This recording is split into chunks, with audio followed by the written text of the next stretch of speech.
Sekarang kita teruskan dengan aturan distribusi elektron menurut mekanika kuantum. Pada model atom mekanika kuantum, letak elektron dalam atom ditentukan oleh 4 harga bilang kuantum. Kemudian bagaimana distribusi elektron pada atom itu harus mengikuti 4 aturan. Yang pertama, aturan Aufbau. Aufbau artinya itu berurutan. Kemudian yang kedua, kaidah Hahn. Yang ketiga, larangan Pauli. Yang keempat, pengisian elektron penuh atau setengah penuh. Itu lebih stabil daripada yang lainnya. Sekarang kita mulai dengan aturan yang pertama, yaitu aturan Aufbau. Aufbau artinya tingkat energi. Pada teori atom Niels Bohr dikatakan bahwa elektron-elektron menempati kulit berturut-turut dari tingkat energi terendah sampai yang tertinggi. Nah, ternyata urutan tingkat energinya adalah, perhatikan, ini 1S, terus 2S, habis 2S 2P, habis 2P 3S, dan seterusnya 3P 4S.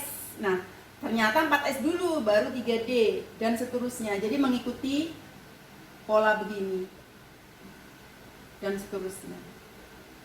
Nah, sehingga kalau diurutkan menjadi urutan pengisian elektron menurut Aufbau adalah di kulit pertama 1S, ini berarti isi elektron di kulit K.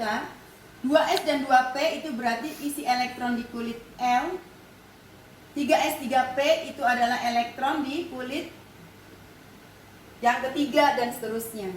Nah, atau kalau kita, nah, berarti perhatikan 1S, 2S, 2P, 3S, 3P, 4S. Nah, setelah 4S bukan 4P tapi 3D. 3D, 4P, 5S, 4D, 5P, dan seterusnya. Dan kita biasanya supaya daripada mengerjakan soal kita harus bikin kayak gini lagi, kita hafalin ininya aja. Biasanya pakai jembatan keledai. S sapi-sapi, S sapi-sapi, sedap-sedap. Ini untuk mempermudah kalian menghafal ya urutannya. SFDP, SFDP.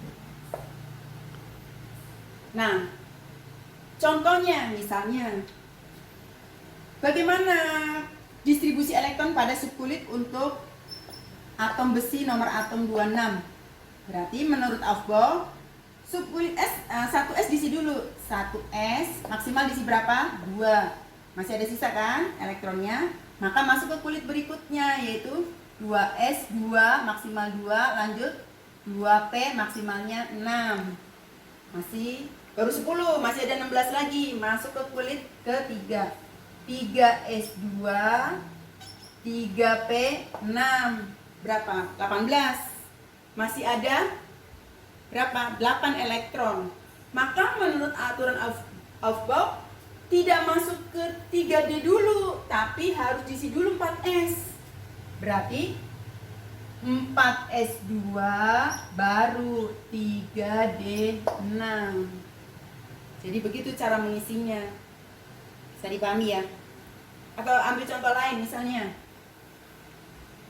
Fosfor 15. Berarti 1S2, 2S2, 2P6, 3S2, 12. Tinggal 3P5. Oh, 3P 3 ya. Oke. Begitu cara mengisi elektron pada setiap subkulit menurut Aufbau. Lanjut. Yang kedua adalah kaidah Hahn atau Hahn. Menurut Hahn, elektron-elektron tidak akan membentuk pasangan kalau sebelum semua orbitalnya terisi penuh. Misalnya besi ya, besi. Kita ambil elektron terakhirnya di sini 3D6D, kamarnya ada berapa orbitalnya? 5 ya, 5. Yaitu berapa? Min 2, min 1, 0, plus 1, plus 2 kan? Bilang kuantum magnetiknya. Menurut Hahn, elektron tidak akan berpasangan sebelum semua orbitalnya terisi. Jadi isi dulu orbitalnya. Ini kan orbital nih, kotak-kotak ini. Jadi isi dulu.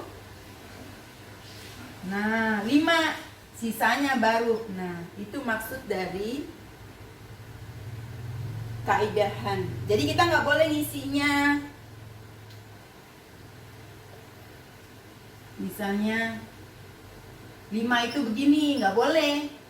Karena menurut Han, elektron tidak akan membentuk pasangan sebelum semua orbitalnya terisi. Maka dengan cara yang sama, untuk P orbitalnya ada berapa? 3. Yaitu -1, 0, +1, 3. Berarti semua diisi dulu orbitalnya. Nah, itu maksud dari kaidah Han.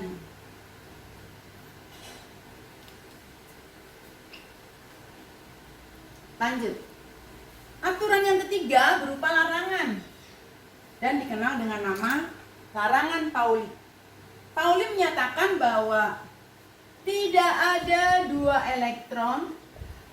tak ada dua elektron yang memiliki harga 4 bilang kuantum yang sama. Jadi tidak ada 2 elektron yang keempat bilang kuantumnya itu sama persis, nggak ada. Contohnya, bisa dipahami maksud dari Pauli ya. Kita ambil contoh misalnya. Ini kan elektron ya, berarti dia punya masing-masing punya harga bilangan kuantum. Kita ambil contoh yang di sini ya. Nah, berarti bilangan kuantumnya N-nya berapa? N-nya pada kulit ketiga. Ini adalah N ini. Menunjukkan kulit, berarti ini N-nya 3. L-nya ini kan D itu 2. M-nya, lihat, -2, -1, 0. Berarti M-nya 0. S-nya, spinnya ke atas, berarti +1/2. Sekarang bagaimana dengan elektron yang mana misalnya mau digabungkan? Ini misalnya. Maka untuk elektron ini berapa harga bilang kuantumnya? N-nya 3 karena sama-sama di 3D kan? L-nya juga sama-sama 2 karena di subkulit D. M-nya, nah M-nya +2 kan? +2. S-nya +1/2.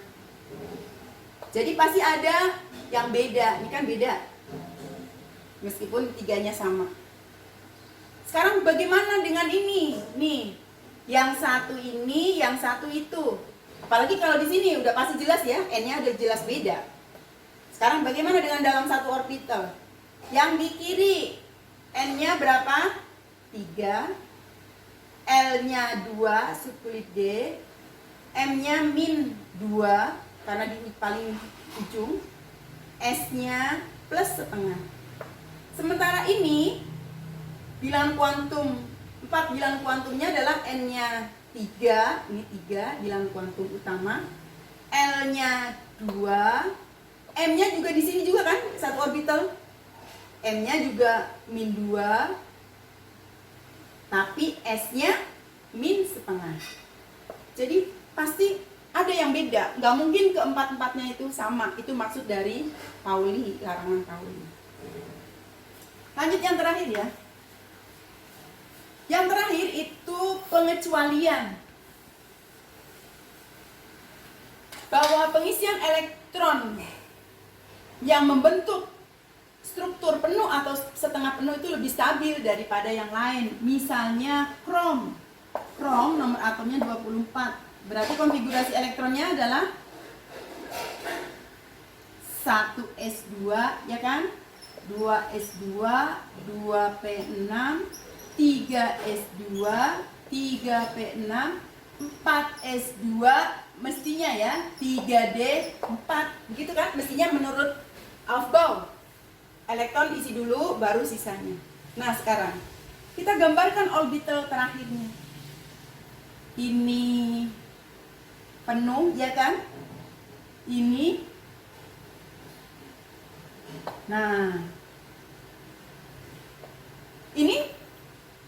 enggak, setengah penuh juga enggak kan. Jadi dia kurang stabil. Jadi elektron yang orbital-orbital yang terisi penuh atau setengah penuh itu lebih stabil. Dan setiap unsur berusaha membentuk struktur yang stabil. Maka dia akan cenderung bukan membentuk konfigurasi 4s2 3d4, tapi 4s1 3d5. Perhatikan. Jadi ini 4s, ini d-nya ada 5 kamarnya. Nah, ini perhatikan, yang S setengah penuh, yang D juga setengah penuh, dan ini lebih stabil daripada ini. Maka konfigurasi yang benar bukan terakhirnya ya, kalau ininya sama, bukan 4S2 3D4, tapi 4S1 3D5. Dan itu juga berlaku untuk misalnya Ibu ambil contoh Cu, nomor atom 29. Berarti 1S2, 2S2, 2P6, 3S2, 3P6, 4S2, 3D9. Ini penuh, ini 9 penuh enggak, setengah penuh juga enggak. Maka dia bandingkan dengan ini. Ini 4S1, 3D10. Ini setengah penuh kan? Ini penuh. Maka ini lebih stabil daripada ini. Maka konfigurasi yang benar bukan 4S2 3D9 akhirnya, tapi 1S2 2S2 2P6 3S2 3P6 4S1 3D10. Itu konfigurasi yang benar menurut aturan ini. Dan kapan distribusi yang ini berlaku? Kalau ini kan untuk semuanya ya. Ini berlaku hanya untuk golongan 6B dan golongan 1B. Jadi kamu tinggal lihat aja ke susunan berkala. Mana golongan 6B, maka mengikuti aturan setengah penuh. Dan yang 1B penuh, setengah penuh dan penuh ya. Ini kan menjadi ini setengah penuh, sementara ini penuh. Nah, itu. Nah, dengan demikian setelah ini kalian bisa membuat konfigurasi elektron mekanika kuantum, ya. Sekarang tinggal nanti contoh soal. Sekarang contoh soal konfigurasi mekanika kuantum. Sebagai contoh adalah atom Cl dengan nomor atom 17 dan kobalt dengan nomor atom 27.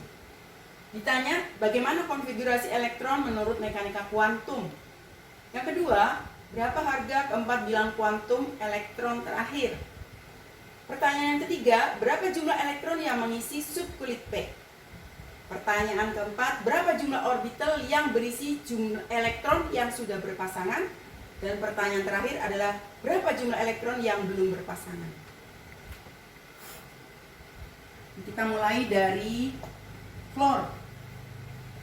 Nomor atom 17 berarti konfigurasi elektronnya adalah 1s2, 2s2, 2p6, 3s2, 3p5. Ini jawaban A ya, konfigurasinya. Sekarang berapa harga keempat bilangan kuantum elektron terakhir? Elektron terakhir adalah elektron yang mengisi terakhir. Nah, berarti di sini letaknya.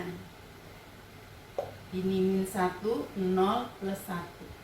5. Menurut Han, elektron tidak akan berpasangan sebelum semua orbitalnya terisi. Jadi isi dulu semua orbitalnya, sisanya 2 baru berpasangan. Maka siapa elektron terakhir adalah bukan ini, tapi ini elektron yang mengisi terakhir. Berapa jumlah N-nya?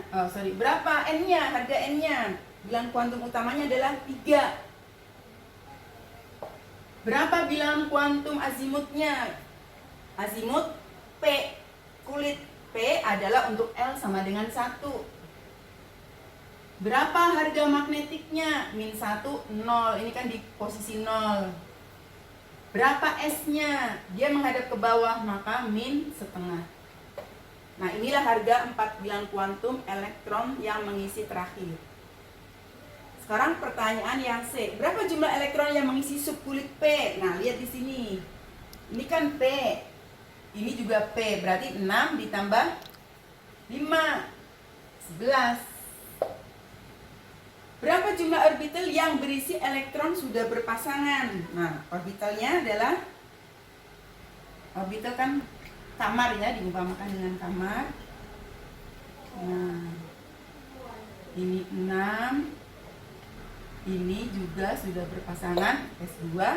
Maka berapa orbital yang berisi elektron sudah berpasangan? 1, 2, 3, 4, 5, 6, 7. Berarti jawabannya 7.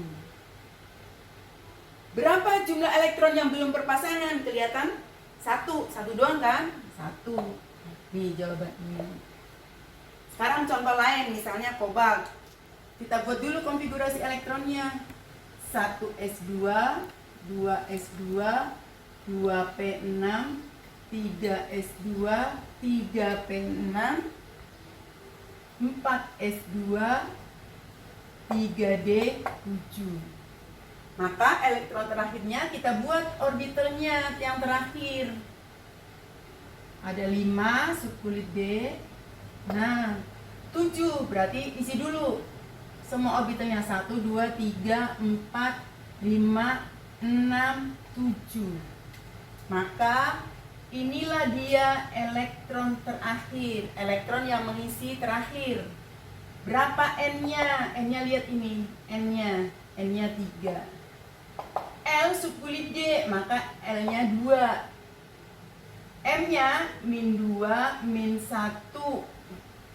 0 plus 1 plus 2. Ini letaknya di min 1, berarti M-nya min 1. S-nya kan madep ke bawah, berarti min setengah. Berapa jumlah elektron yang mengisi subkulit P? Ya tinggal kita hitung. Yang P kan ini kan 6. Berarti ada 12. Berapa jumlah orbital yang berisi elektron sudah berpasangan? Ini kan berisi sudah berpasangan karena 2 ya, penuh. S kamarnya 1 ya kan? Ini 1, ini 3, ini 1, ini P 3, dan ini S1. Ini kan sudah penuh semua. Berarti 1, 2, 3, 4, 5, 6. Kita hitung lagi. 1, 2, 3, 4, 5, 6, 7, 8, 9, 10, 11, 12. Berapa jumlah elektron yang belum berpasangan? Lihat, yang belum berpasangan ada berapa? 3. Nah, begitu cara mencarinya ya. Oke.